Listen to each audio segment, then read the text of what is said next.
Hey, yo. All right, fam, now that we've talked about the reset event or commander refund event that's coming in January, and we've talked about which commanders are good to reset considering all the auxiliary skills and support skills, now we're going to talk about what commanders to invest in. This isn't really an investment tier list. We're just going to talk acutely about, hey, I just refunded my Herald or whatever commander. Now who do I invest in? So stick around while we go through it all and tell you who is the best to invest in and what's going to give you the best value. Rallies lit up, marching right from the zone to the zone. I stay in control. Man of the people, all heart, no roll, no script, no throne, just rhythm and fire. Built for the push, never gonna tire. You feel that burn, and you already know we're locked in deep. This is Chatsky mode. This is Chatsky mode. Hey everybody, I'm your boy War Daddy Chatsky, and I do this type of content all the time, guys. And if you enjoyed this content, please throw a thumbs up on it. And if you have not subscribed to the channel, consider doing so. Doesn't cost you anything, really helps out the channel, growing our community. And then you can also hit that bell for any kind of alerts that when I put out content like this, you can get alerts and you get to know firsthand when we do this. Well, we've talked about this. I'm going to have a card in the top right now that talked about the refund priority, the guide to refunding your commanders, because this is what they've currently told us about resetting your commanders. And real quick, just a snapshot of that. The best way to look at this on the refund is that you can come into any commander in here. Let me just pick out one that I had that I'm planning to refund, and it's going to be Nebu, right? And from there, this is how this works. I have 682 gold sculptures invested in him and 8 Nebu sculptures, Nebu heads, if you will, invested in him. So when I reset him, I'm going to get the 682 gold sculptures back, and I'll also get 8 Nebu heads back. And so when you do that, now we got to talk about what to invest in, okay? And this is really straightforward and pretty simple. But now that I've run literally 2 KVKs with all the new commanders, I've run it on my second account and here on my main, and I can tell you exactly what is the best value and how to do it. First of all, we have 5 must-max commanders, 5 of them. Okay, and they have not changed. They won't change. I don't care what smite comes out in January. We get a new infantry commander with the new infantry generation at late January, and when we do, we're going to get a smite commander for the field. And when we get that, everybody's like panicking, like, oh, I don't want to invest in anything until I see what happens with that commander. I totally understand that, but it's not going to change. 2 simple facts when it comes to infantry. BQ and Luce are must-max commanders. Straight up. They can't get any better. If they do, I don't think they're going to do it. I think they're going to stick to a single target damage dealer or maybe a 3 target damage dealer for the next infantry smite. The 5 target stuff with the busted kit that BQ's got, the same with Luce. Even after a couple of years, he is one of the most powerful commanders in the game, still a must-max commander. And this is what people have to understand, is that you've literally got to make sure, if you're running 2 infantry marches, you're looking forward to the next infantry march that's coming out, the next infantry commander that's coming out, you're still going to run BQ and Luce. They're too powerful. They're 2 of the 5 must-max commanders. You got BQ and Luce. And then on the cavalry side, you've got Arthur and Achilles. Straight up. They do so much damage. People look at Arthur and say, well, he only does 3 target AoE damage. Well, the damage is so high that when you go into the 15% mitigation that all these commanders have to deal with, when you're only hitting 3 targets, that's the lowest that we'll ever get is 70%. Okay? When you're doing 5 targets, that starts to nerf the damage to 5 targets by 50%. That's the cap there, or the floor level is you're going to at least do 50%. So Arthur, even though it's just 3 targets, he does so much freaking damage. Doesn't matter if it's skill damage or he's combo and you're running smite. It doesn't matter. This guy, it does a massive amount of damage. He is one of the must-max commanders, one of the most powerful in the game. And then we've got Achilles. Okay, since day one, when I actually understood how the Palean Spear works when it comes to Achilles and how his expertise works, he is broken in the field. He is so good, it's unbelievable. So those are your 2 commanders you have on the cavalry side with Arthur and Achilles. that are max commanders. And then you've got one for archers, which we all know is Chen, which is the most broken commander in the game. So those are your big five, if you will. Those are the 5 commanders that if you do not have these guys maxed, you need to get those guys maxed as soon as possible. Okay, it doesn't matter if you're running one cavalry march, your Arthur Achilles will wreck everything. It's just such a good march. Chen, if you don't have Chen, got to get him immediately. It doesn't matter what you put behind Chen.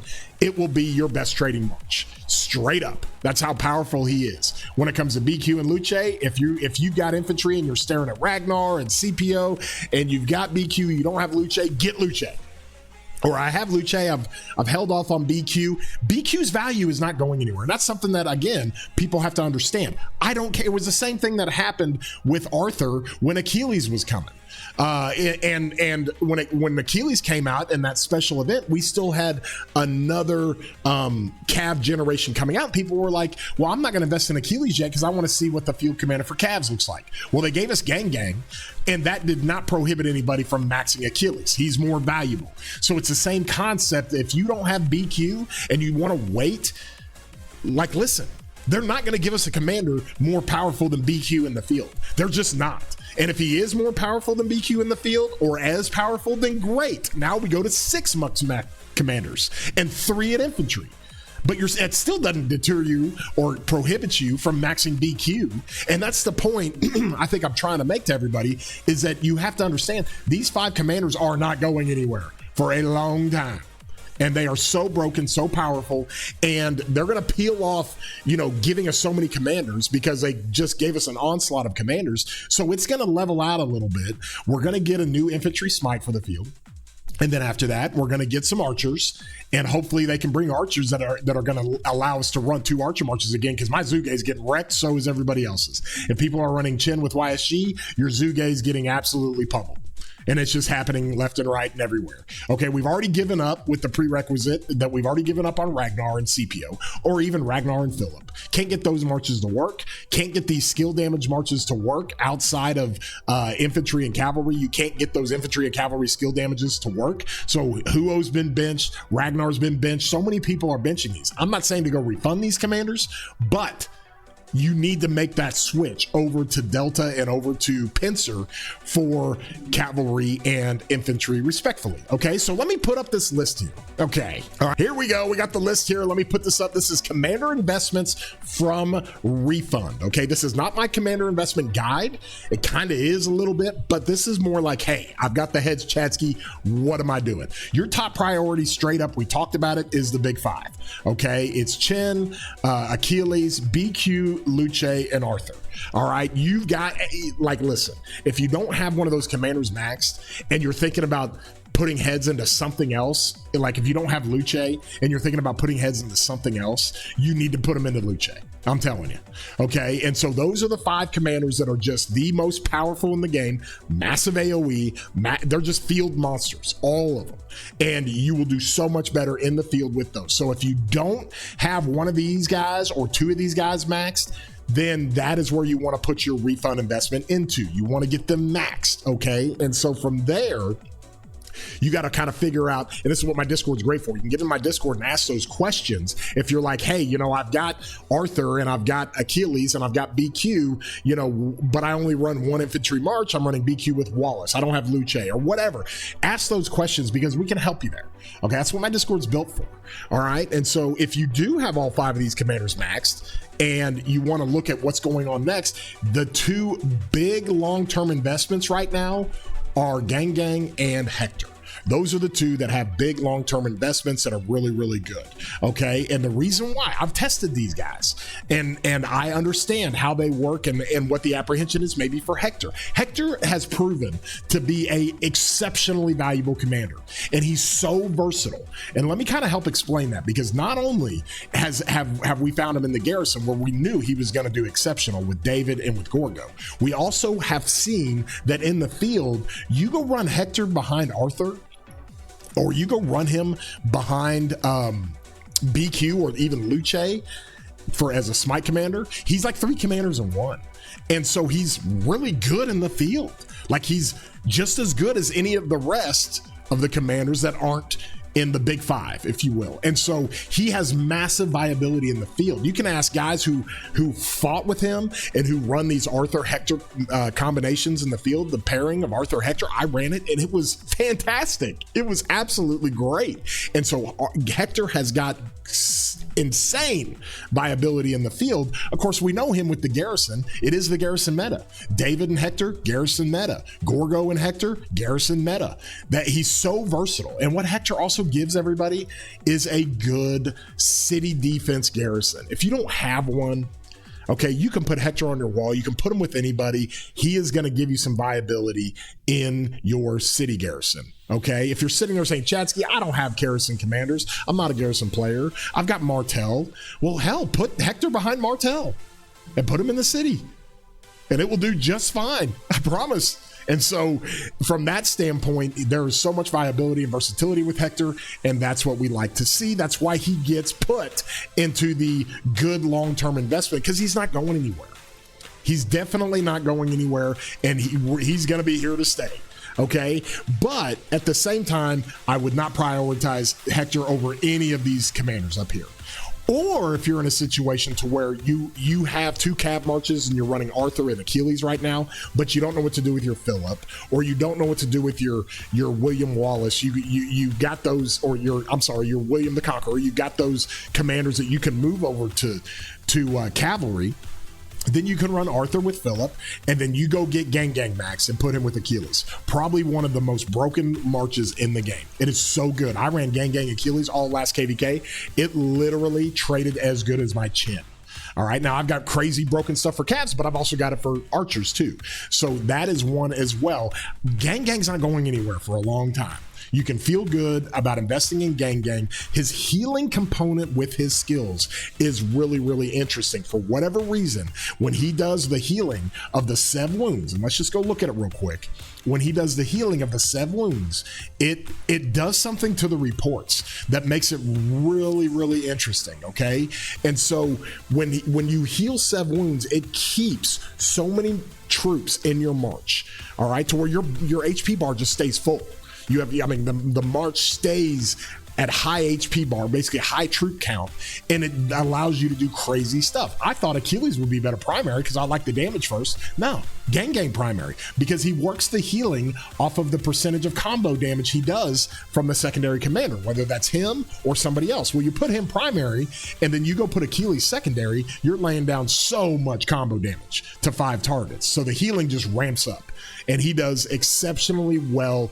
And anybody that's run him, you guys know what I'm talking about. There is nobody that's maxed Gang and said, nah, I don't really like him. Everybody loves him. Everybody loves him and what he does for your reports and everything else, okay? Now I'm going to get onto your luxury commanders, all right? There's really 4 of them I'm going to put here. And when you look at the luxury commanders, you've got basically Philip. If you don't have Philip, and this is what people have to understand as well. If you don't have Philip or Hector, and you want a versatile commander that's going to help be a stopgap, Philip has been doing that for us for a year and a half. It's been really good with Philip and what he's been giving us. And obviously his buffing is the best in the game, and it makes all your murder ball do well when it comes to his buffing and what he does. Now that Hector's in the game, if you don't have either one of these, I'm here to now proclaim, if you don't have Hector or Philip and you want to invest in one of them, Hector's the guy. He's going to trade better. He's going to do better. He gives you more versatility, more things to do with him. And you're not going to find those trades that we see with Philip, because Philip is starting to enter that Trajan category. For players that don't know, who haven't been around, Trajan was a commander we had for a long time. Crazy buffing. You still see him in Canyon. But when you got in the field, his trades on his march were not going to do great. Philip held great trades when he first came out for the first really 9 months. But now that we've got all these other commanders in the game now, Philip, whatever march you put Philip with, has a tougher time trading positive and really doing well, where Hector is always going to trade well. You go put him behind BQ, put him behind Luce, put him behind Achilles, put him behind whoever you want. Arthur is wonderful. He's going to definitely trade better than a Philip would, okay? And so if you don't have either one of those maxed, I would say get Hector maxed first. But if you are in a situation where you have all these maxed out, these 7 commanders here are all good to go, you got them expertise, and you don't know what to put your heads into, here's your luxury category. All right, I put Zuge in here because there's a couple of different things. If you don't have Zuge and you're running Chen YSG, Zuge will actually be a little bit better than YSG in certain situations. He buffs more and does more when it comes to the fielding that YSG does. YSG is just straight damage with Chen. But you also got to think about the viability of having archers in the future. If you're going to run 2 archer marches in the future, odds are you're going to get Zuge to run as a second march. Okay, and so from there, you've got Philip, Zuge, and there he is, Attila. Attila, fantastic with Achilles behind him in the field. Attila really did well with David behind him in the field. Okay, you can do a lot of different things with Attila. He gives you a city rally. He gives you, honestly, he's part of the Cav Garrison meta right now when it comes to Attila and David. And so Attila provides some things in the field if you're going to run multiple combo marches for cavalry. You're running 3 combo cavalry, or you're running 3 cavalry in general. Attila is great. He's a luxury to have. I'm not saying to go invest in this guy, but if you have all 7 of these maxed and you want to run another Cav March and you're just kind of wanting to get William the Conqueror off the field, go get Attila. Go get Attila, put Achilles behind him, then run your Arthur with Gang, or you can do a bunch of different things, but Attila is really good on the luxury side. You guys know my simping for Attila. I love him. I think he's probably one of the greatest commanders I've ever put in the game. And so from that standpoint, you can do really, really well. And then I've got Gajamata, okay? Gaja is exceptional. Now I'm starting to bring Siege into some of my tier lists. And the reason why is because now with army groups, okay, and I'll have a card at the top. I go through an entire guide on army groups, all right? I don't like to run Siege because I like to be in the melee. I like to be at the vanguard. But if you're telling me I can now run a Gajamata with Cordoba and I can put that in an army group and I don't have to worry about that, somebody else can manage that march for me, then okay, all of a sudden Gajamata for me gets bumped up to the luxury group. And those of you who do run a siege march, you might even put him up here long term, or even put him up here as you have to max him if you're running a siege march. Gajamata is that good and that powerful, okay? And so with Cordoba, it's a great situation, all right? Now on the dailies, okay, we'll get into this. I would not invest. If you don't have any luxury you want to do and you have all 7 of these maxed, I would not put any sculptures into commanders you can just go get on the dailies. All right, I put Alex and YSG in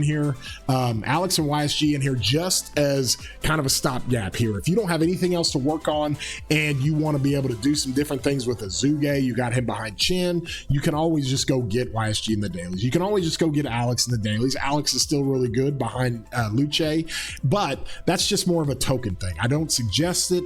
I don't think that anybody else should necessarily do it. I think William Wallace is great for the dailies. When we get another Smite commander that's coming out, and let's say you have BQ and Luce already, and we get another good Smite commander that maybe approaches the level of power that BQ and Luce has, well, you want to run 2 Smites. And so if you run 2 Smites, you want to run that with William Wallace. Okay, I had William Wallace behind my BQ as one of my best trading marches. Still is. People who run Wallace behind BQ just freaking love it. Okay, and so he's a good one for the dailies. Of course, Cordoba's in there to pair with Gaja. You got him in the dailies. You also got Gajamata in the dailies. But if you're working on Cordoba now and you want to get a siege march on the field, you can refund, get Gajamata, and go ahead and put Cordoba behind him while you're working the dailies. Okay, I've got Herman here. Now, Herman has lost so much value because we don't have skill damage marches anymore. We just don't have 5, 6, 7 skill damage marches anymore, where Herman was broken, running down the poison stacks, making the target take more skill damage. Well, that doesn't do anything when you're running a whole bunch of these guys.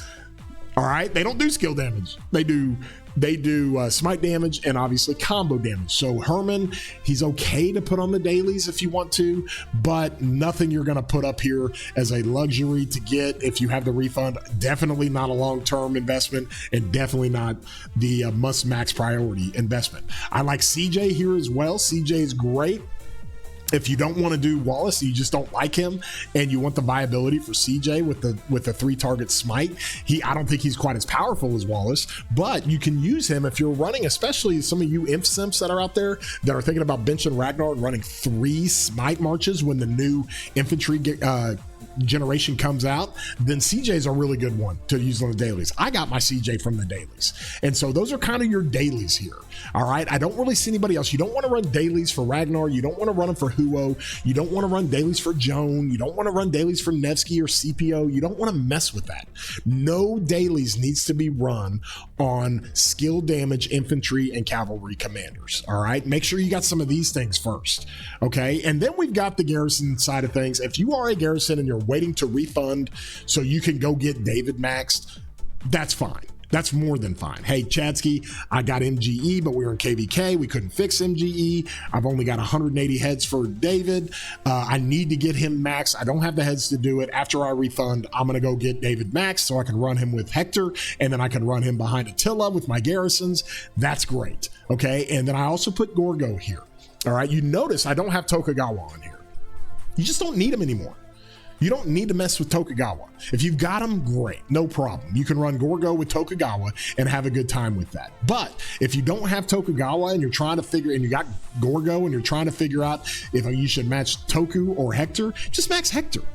Hector does just as well as Tokugawa with single target or with single troop type, with mono troop type infantry garrisons. He does just as well. And then he brings the mixed garrison thing into effect that Gorgo does really well with. So that's kind of where you're at. Even if you have the refund and you have the heads, I don't even put CY in here.